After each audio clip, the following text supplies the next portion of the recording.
Hey everyone, I'm Adam Haritan, and today we are going to learn how to identify certain trees that you can tap for sap and syrup production. And we are going to focus on 4 trees in particular today. 2 maple trees and 2 birch trees. And all 4 of these trees are very commonly found in the northeastern United States, especially here in western Pennsylvania where I live. And we're only going to focus on the identification of trees specifically in their winter outfits today. We are not going to focus on how to actually tap a maple tree or a birch tree and the methods involved in sap and syrup production, just the identification, because this is probably the most important first step involved in actually tapping your trees. You should know what these trees look like before putting holes in them. And this is a video that I wish I had access to early on when I was learning how to tap my maple trees, because I only had a vague understanding of winter tree identification and actually what maple trees look like. And so I went around and I tapped maybe 6 or 7 different trees my first year, and luckily one of those was a sugar maple tree, and almost all the rest of those were Norway maple trees. And if you know anything about Norway maple trees, you probably know that, number one, Norway maples are very invasive here in Pennsylvania and in the northeastern United States, and also that their sap is pretty milky and it can kind of taint your final syrup product. However, I didn't really notice that milkiness in that sap, and I thought the sap tasted pretty good. So I still drank it anyway, and I mixed it with my sugar maple sap. But unfortunately, I did tap a mulberry tree my first year. And if you know anything about mulberry trees, you know that they don't look anything like maple trees, even in the winter months. They're as different as night and day. And so I was wondering why the tap was dry. Nothing was coming out of that mulberry tree. I thought it was a maple tree.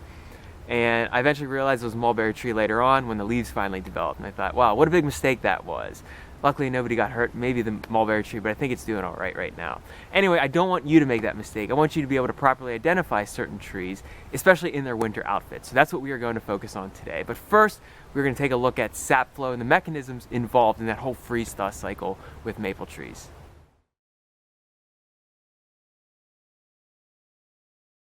So today is the perfect day to tap a maple tree because of the temperature. So maple trees rely on something known as the freeze-thaw cycle in order to get that sap flow moving. Last night the temperatures were below freezing, so below 32 degrees Fahrenheit, and today the temperatures are approaching the mid-40s, and that's what maple trees really like.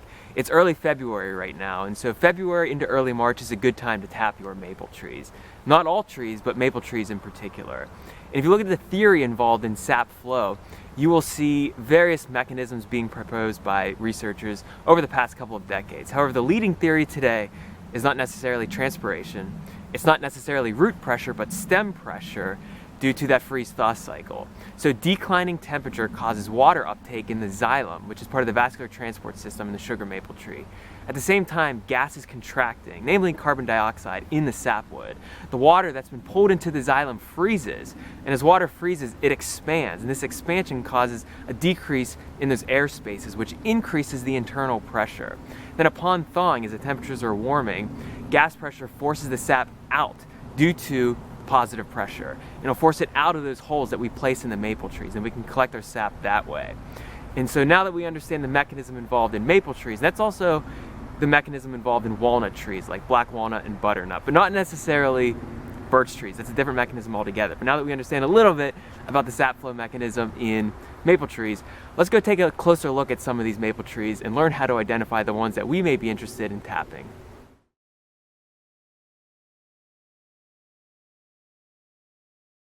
We're going to start with the maple trees because they are the most commonly tapped trees in the northeastern United States. And if you have access to maple trees, especially sugar maple trees, I would suggest starting with that tree.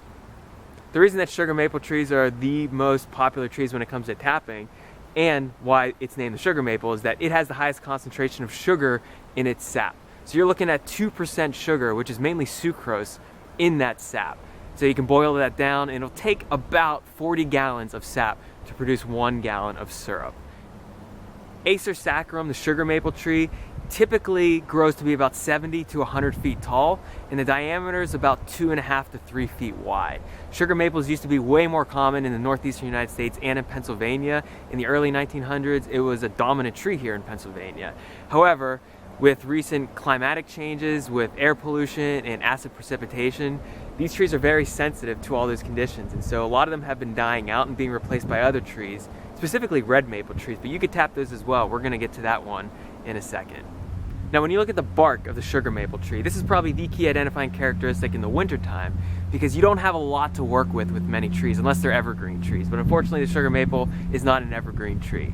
So the bark is light brownish gray in color. It's not pure brown, it's not whitish like you might see in a white oak tree, it's not yellowish like you might see in a yellow birch tree, but it's light brownish gray, and it's not completely smooth either. It has longitudinal strips or plates that are irregular in shape and size.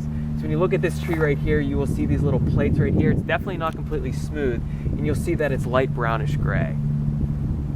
Now the leaves might not be the easiest to identify in the winter, because on deciduous trees, you look up into the canopy, you'll see that all the leaves have fallen down, give or take a few. But if you look around the trunk of the tree, you will see most of the leaves that you are looking for. So just pick them up. They might be dried, but you can flatten them out and try to keep them out that way. So when we look around this tree right here, I'm picking up some of these leaves, and what do you know? These are sugar maple leaves right here. So what do these look like? Well, typically you're looking at leaves that are between 3 and 5 inches wide and long as well. And they're palmately lobed, so it kind of looks like your hand when you spread it out, typically with 5 lobes. Sometimes you might see 3, but you're typically looking at 5 lobes with tips that are pointed. Also, the sinuses of the sugar maple leaves are rounded. And so the lobes are right here. You can see there's one big one right here, there's one big one up here, there's one right here, and there are typically 5 around here. But the sinuses are these indentations in here. And as you can see, this one is rounded in between here. It's not completely pointed into a V shape. When we get to the red maple next, you'll see that that one is completely straight, almost like a V. But this one is rounded right here. So you're looking at tips that are ever so slightly rounded and sinuses that are rounded as well. And you look at these leaves and it's probably sugar maple leaves.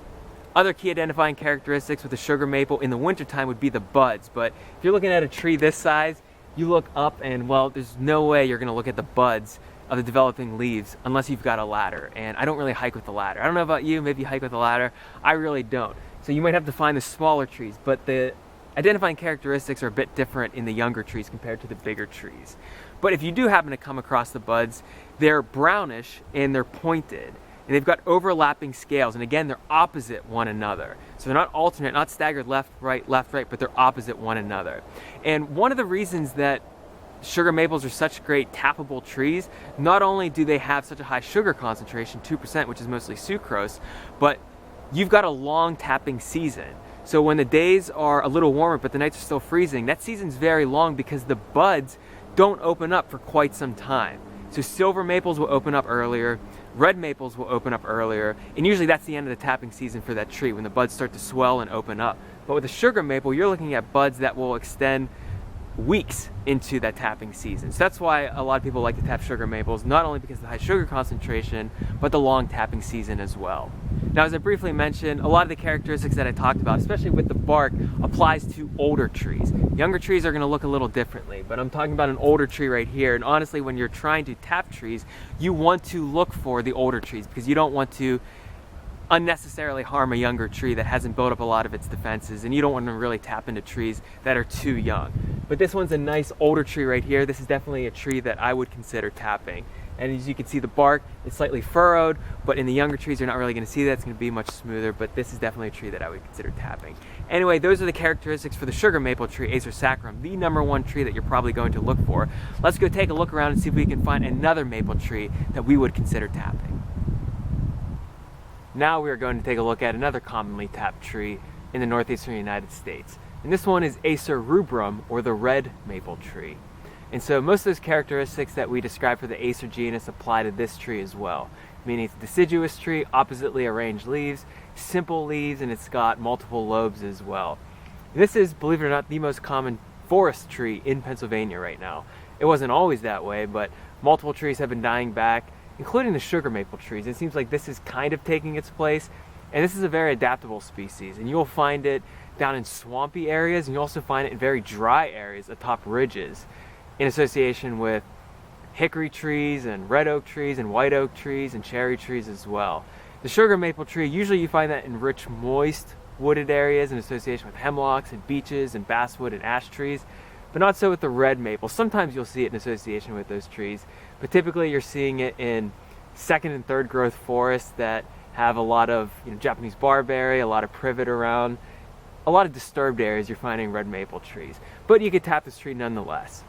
Now the red maple tree will grow to be about as tall as a sugar maple tree. So you're looking at, 80 to 100 feet tall, 2.5 to 3 feet in diameter, but it doesn't live to be as old as a sugar maple tree. You'll see sugar maple trees over 200, 250 years old in some pretty remote areas here in Pennsylvania. With red maples, many of them will start dying at about 150 years old. You'll see some obviously much younger, but you'll see some occasionally older than that, but typically by about 150 years old, they're pretty much done. Sugar maples will continue to go. When you're looking at a red maple tree, the sugar concentration isn't as high as a sugar concentration in a sugar maple tree. So you're looking at, about half the sugar concentration. Still, multiple operations utilize red maple trees. So it's not necessarily an inferior product, you just need more of it in order to produce your syrup.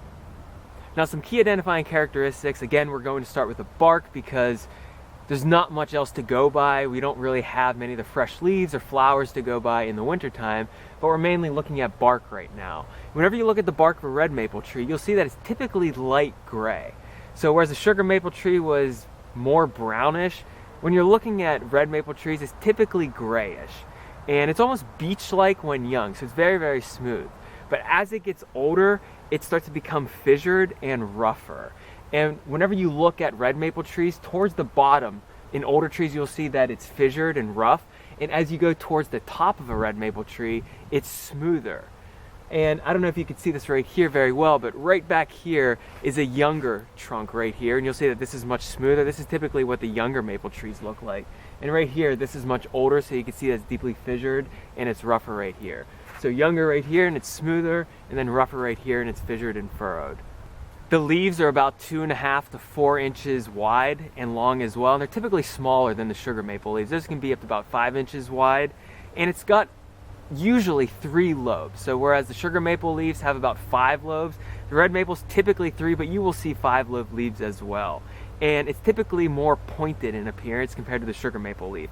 Also, those sinuses that we talked about, those indentations in here, remember the sugar maple had the rounded sinus. When you're looking at a red maple leaf sinus, you'll see that it's V-shaped or pointed right here. So you've got the pointed tips, but you also have the V-shaped sinuses. So the sugar maple, the first tree we talked about, rounded, but the red maple right here is V-shaped. Now leaf buds, that's another way to properly identify maple trees in the winter months. And if you're lucky enough to find a younger tree, you can analyze those buds and see what they look like. Now one of the reasons that they call it red maple is because of the leaf buds, but also the young twigs as well. They are reddish in appearance. So if you look at those, you'll see they're reddish, and they're also much bigger than you might see in sugar maple buds. So the sugar maple buds are smaller and pointed and brown, whereas the red maple buds are bigger and they are reddish. And these will start to leaf out earlier than the sugar maple leaves. So red maple tree, we talked about the sugar maple tree as well. Those are 2 maple trees that a lot of people tap here in the northeastern United States. You can tap many other maple trees as well. A lot of people will tap even box elder trees, silver maple trees, black maple trees. We're just going to focus on those 2 today, and then we're going to look around and try to find birch trees as well, because you can tap those.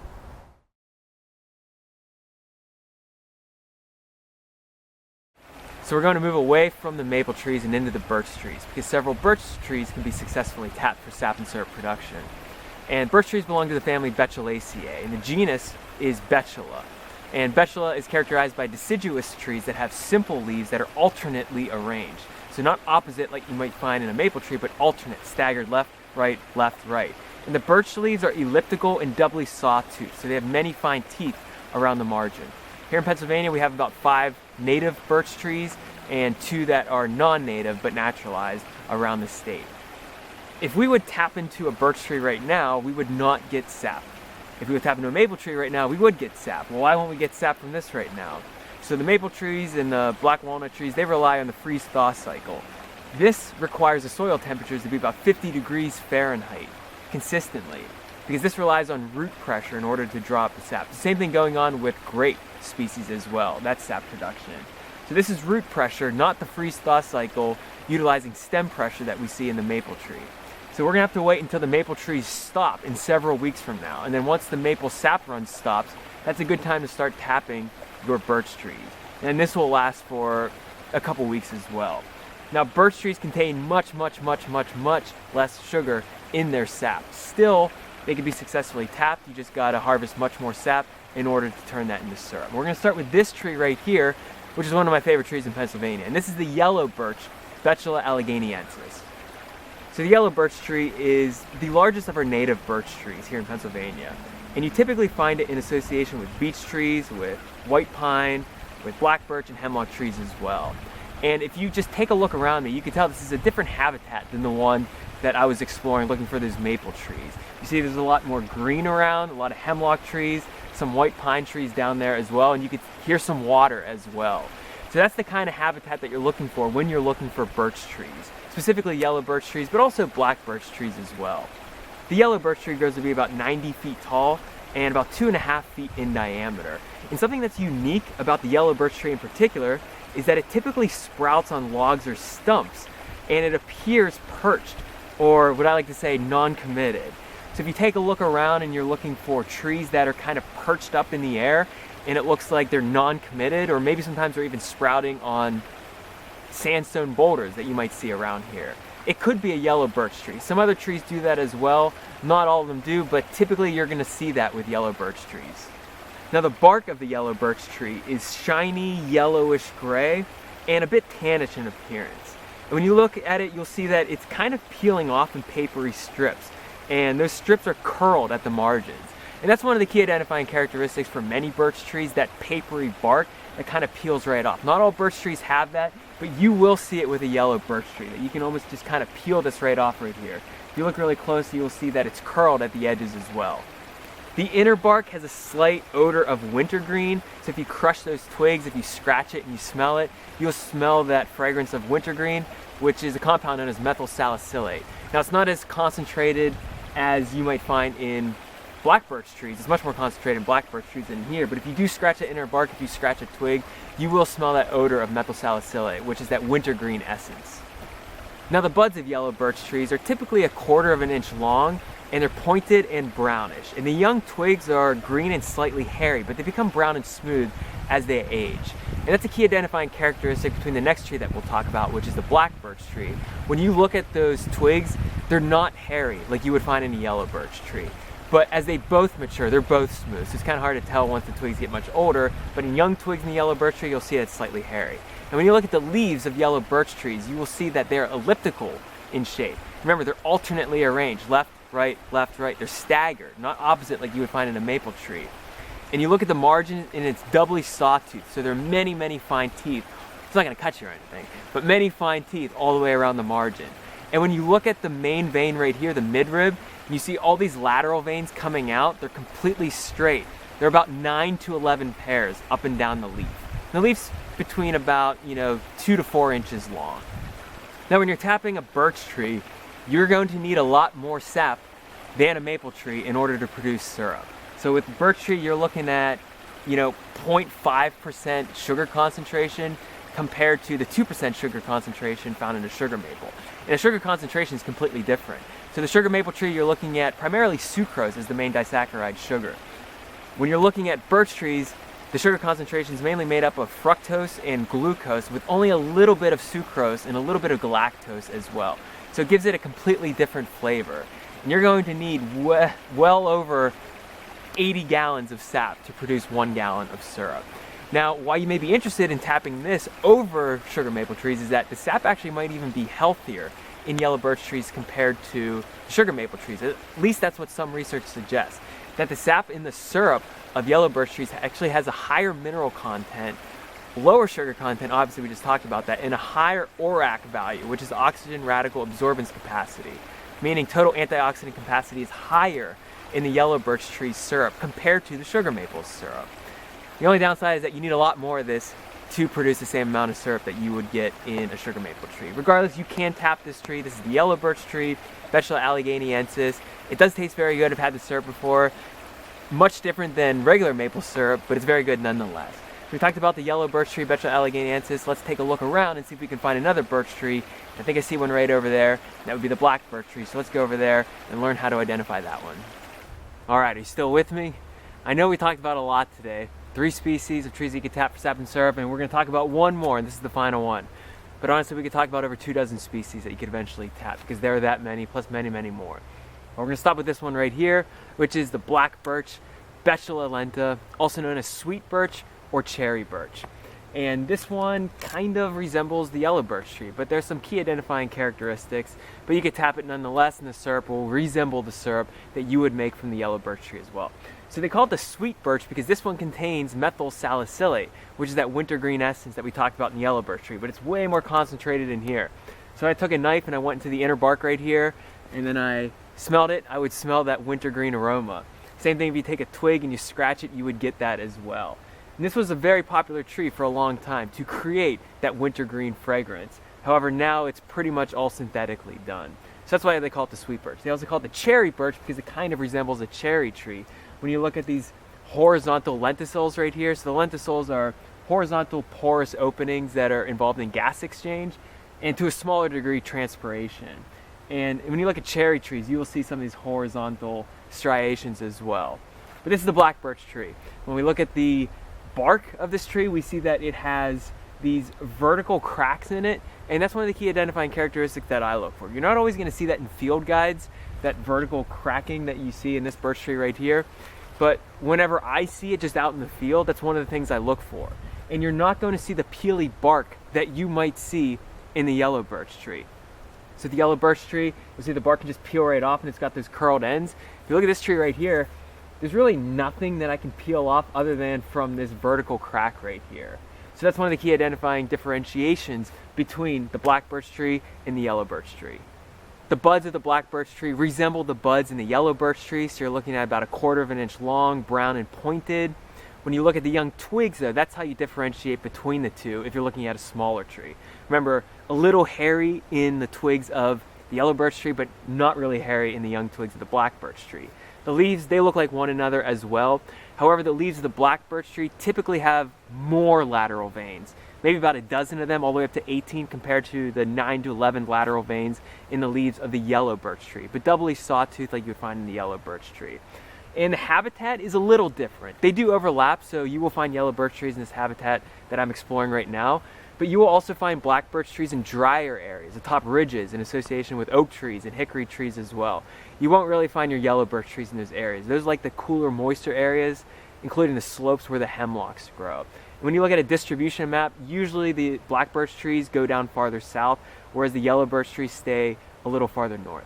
So black birch tree, sweet birch tree, cherry birch tree, all names to describe BETULA lenta, definitely a tappable tree that you can tap for sap and syrup. All right, so there we have it. 4 species that you can tap for sap and syrup production. We talked about ACER saccharum, the sugar maple, ACER rubrum, the red maple, BETULA alleghaniensis, the yellow birch tree, and BETULA lenta, the black birch tree, or the sweet birch tree, the cherry birch tree, whatever you want to call it. And of course, that's just a brief list among many that we could discuss when it comes to sap and syrup. We're just going to stop with some of the most commonly found trees here in the northeastern United States, especially here in Pennsylvania. And I encourage you to take this information and actually apply it, learn the art of tapping trees, and learn to make your own syrup, or maybe even take it a step further and turn that into sugar. You know, the maple trees and the birch trees, and maybe the hop hornbeam trees and the black walnut trees and the sycamore trees, they teach us valuable lessons.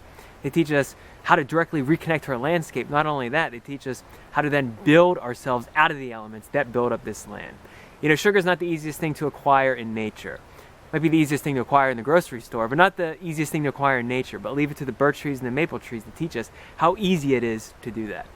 Thanks so much for watching this video. I truly appreciate it. I encourage you to head on over to learnyourland.com, sign up for the email newsletter. Feel free to subscribe to my YouTube channel or follow me on social media at LearnYourLand.